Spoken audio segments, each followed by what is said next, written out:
biological function, our emotional life, like all of that came from him. So in order to have understanding of who we are and to have healthy relationship with him and with others, you can't just eliminate psychology and act as though it's an enemy to spirituality.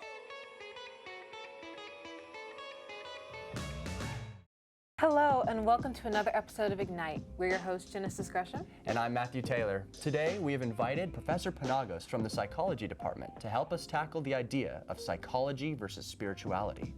Can the two live in harmony, or does their existence harm each other? Find out what Professor Penagos has to say in today's episode. Let's get into it. Hey, thank you so much for being here with us today, Professor Penagos. Happy to be here. I'm very glad you guys asked. So for those that don't know you, do you mind introducing yourself a little bit? Sure. I'm Sarah Penagos. I'm a professor in the psychology department. I teach a lot of gen ed classes. My perspective, my background professionally has been counseling, school counseling, working with adolescents, middle school and high school level. So that's really my perspective in a lot of interactions, is that counseling perspective. Oh, that's awesome. Well, thank you so much for being here. Sure. So today we are going to be attempting to tackle the subject of psychology versus religion and spirituality and sort of how they work against each other or together. So what is your perspective on that topic? Do you believe that psychology and spirituality can work as one, or that they can harm each other? Well, okay, it could be either one, but it has to do with how we choose to understand what they are, and even in the verbiage that we use. So to say psychology versus spirituality already creates a dynamic in which they cannot work together to create a wholeness.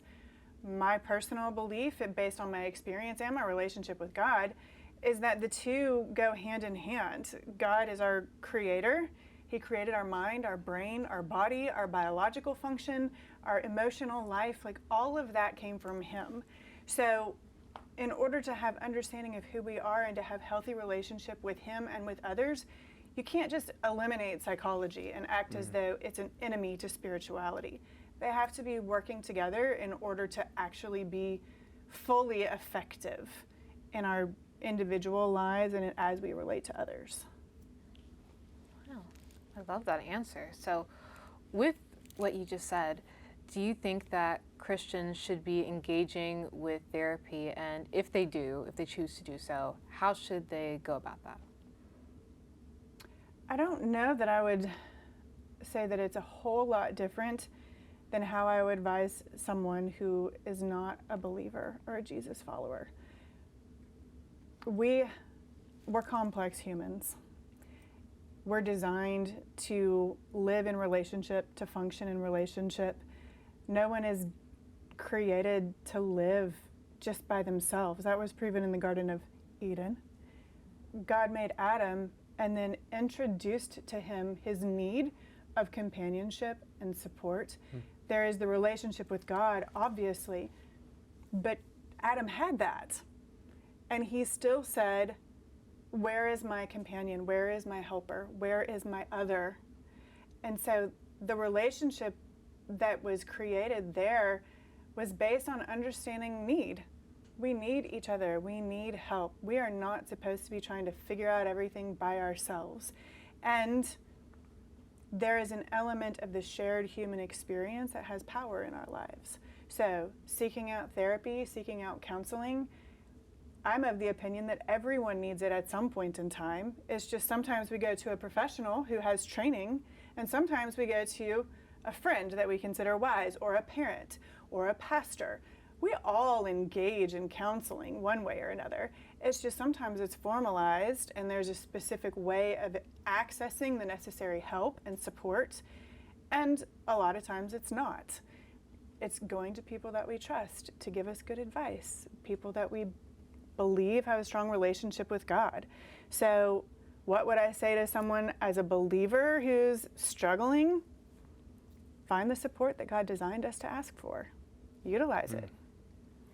Yeah, I like what you're saying with Adam and Eve. It was one of those, the only opportunity we see in creation where God did not say it is good, was when man was alone.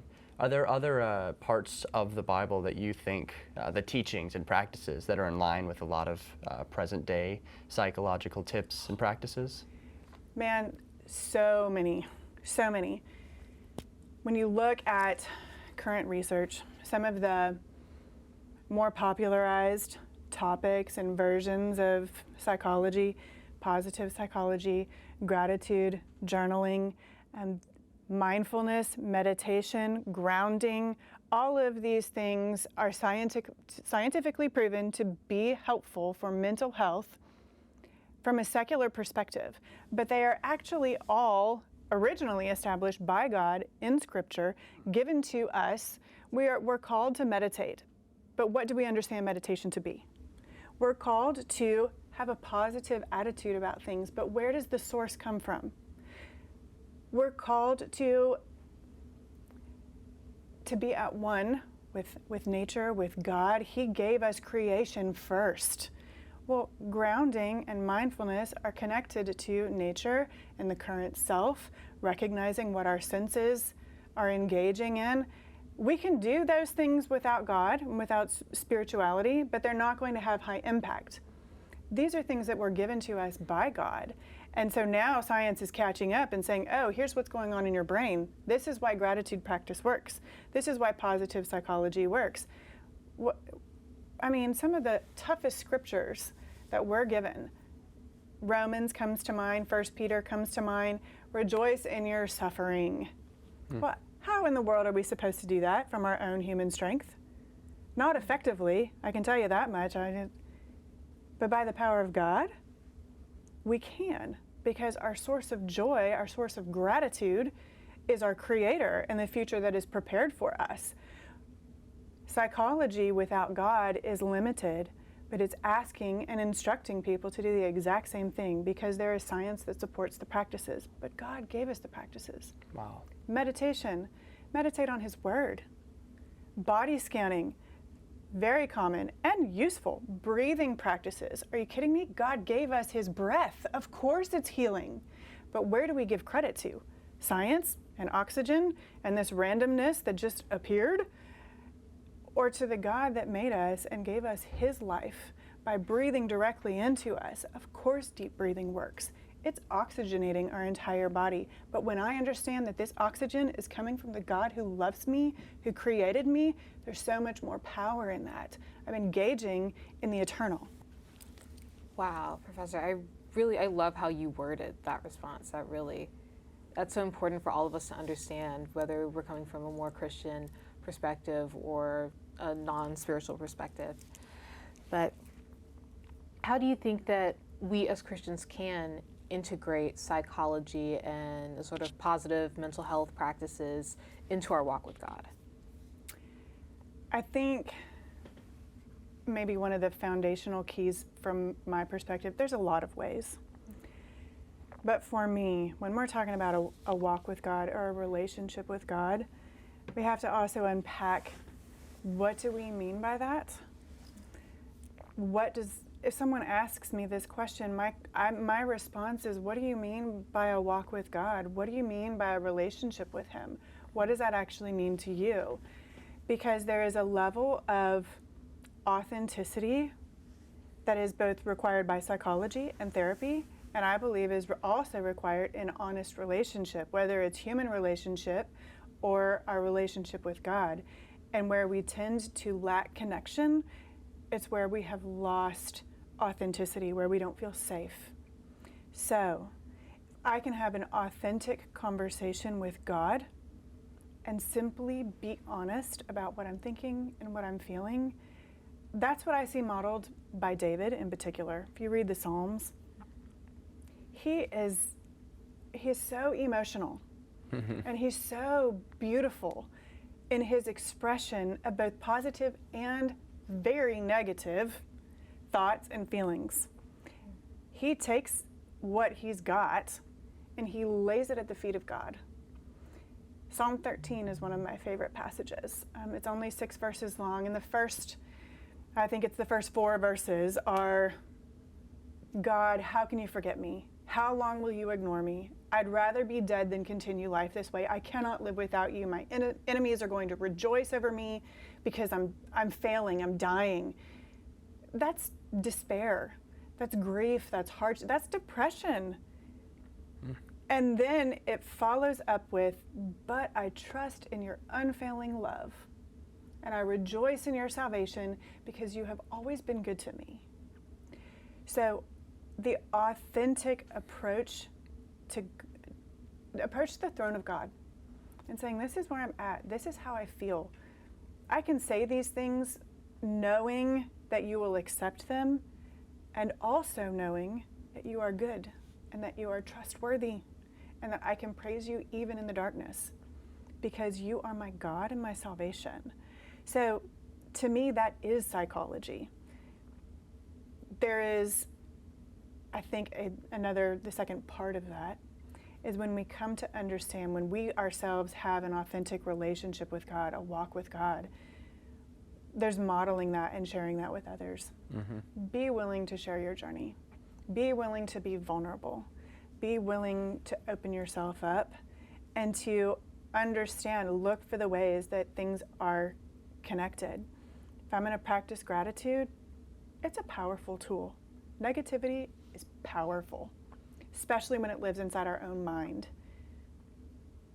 I would venture to guess that most people have had experience where there's negative thought process going on and we talk ourselves down and we crush because we feel like we've failed or we've missed something. And that is not what God is asking us to think about. Is it Philippians? I'm not going to remember the reference, but whatever is good, whatever is pure, whatever is right, whatever is lovely, these are the things that we are called to think on. Why? It changes our brain. It changes our mind. That is psychology, but it's more than that. It is God. It is spirit. So when we try to do those things without him, sure, we might get a little better. We might see progress, but to do it with him, and we could be a believer and still compartmentalize these two things and limit the experience of both. It's when I am willing to bring these things together and sit with God and practice my gratitude with him. And when I go on it, I hike a lot. We went hiking last weekend, and one of the things that I did, we get to this viewpoint, and for just a few seconds, it's just my husband and I on this rock, and there's this beautiful view. And I just stopped and I just said, God, thank you so much for this right here, this life-giving nature, your presence, your creation. And then I laid down on the rock. And I just felt the coolness of the rock and the warmth of the sun. And these are things that are encouraged by psychological practice. It's grounding. But for me, it's more than that. It's saying, resting in his presence, in his creation, in his power. That is life-giving. Does that kind of answer the question? Oh, absolutely. Okay. Yeah, and you mentioned King David. I had never really thought about him, I guess, being depressed writing some of the Psalms, but that definitely makes a lot of sense. When someone's kind of at that point, like they believe they have low mental health or depression, they're not doing well, what role do you believe that focusing on faith and having a good prayer life can have on someone who is not where they believe they should be mentally? I'm going to go right back to that same passage, Psalm 13. I use that one often because there is a tendency for believers or those who have been raised in the church or from a Christian belief point to think that dependence on God should be the entirety of how we help ourselves. So whatever I'm worried about, whatever I'm struggling with, I talk to God about that, and then I go about my life with other people, and there's this division and this separation. However, anytime we're trying to segment these things out, we're limiting the maximum benefit that we can get, the maximum health. So if I am ill, a logical option is to go to a doctor, talk to someone who's been to medical school, tell them what my symptoms are, and receive whatever it is that they say I should do. I need to take this medicine or change this thing, that thing, whatever. And then I, as the patient, have the option to either take the advice or not take the advice. It's on me to use my brain and figure it out. The other option is to just not go and to hope that it gets better and pray, knowing that fully God has the power to heal every disease that my body can contain. And also, He's given us doctors and medicine. He's giving us healing foods. He's given us healing practices. There's a lot that can be done utilizing the things that God has given us in this world. So if we see only prayer or only my conversation with God as the wholeness of healing and health, then we're missing the other things that He's actually given us. Why did He give us good food to eat? Because we need those nutrients. Our body needs that stuff. Why does vitamin D come from the sun?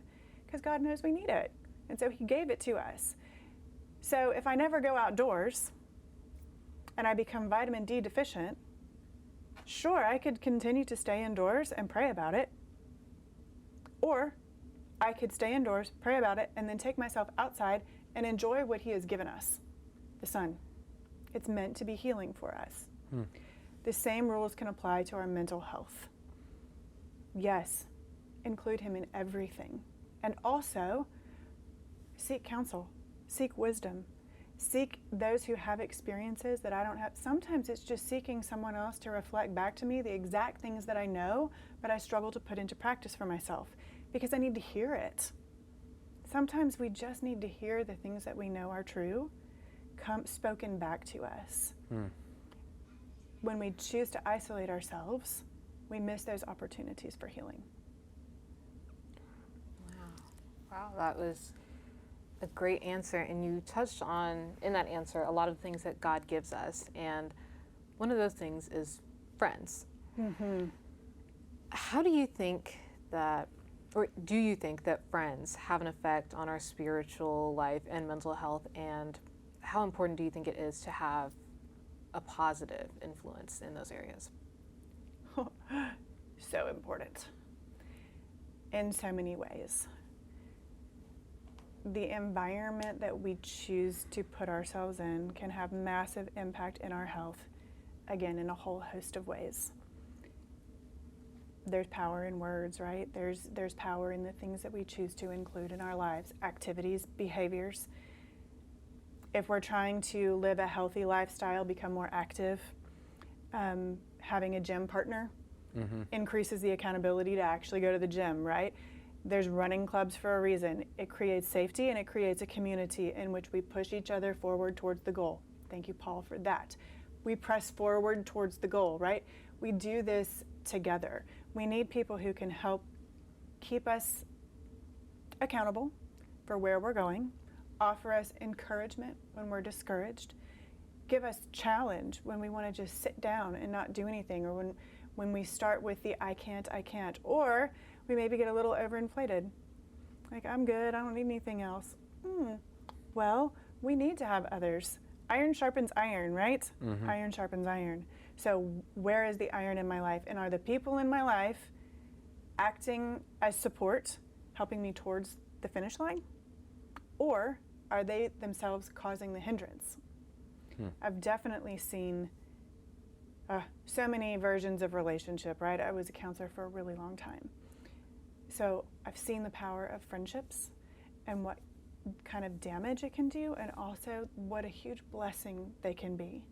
So who we choose to actually include in this inner circle, again, looking at Jesus, He had an inner circle of people that walked with Him daily, the 12.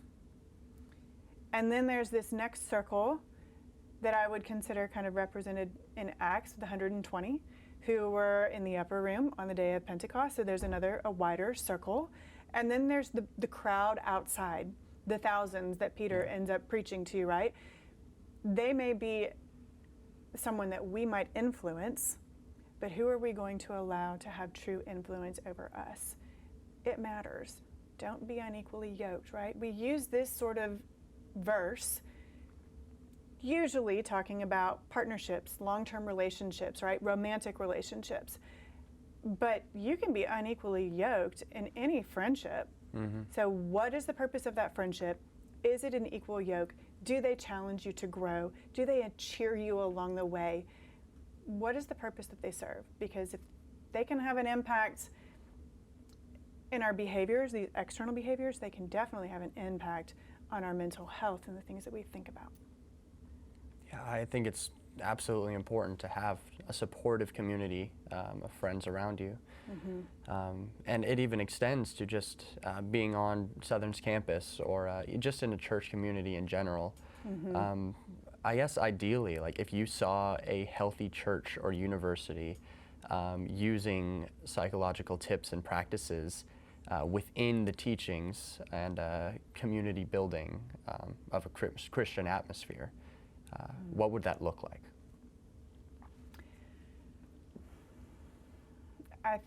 I would love to see leadership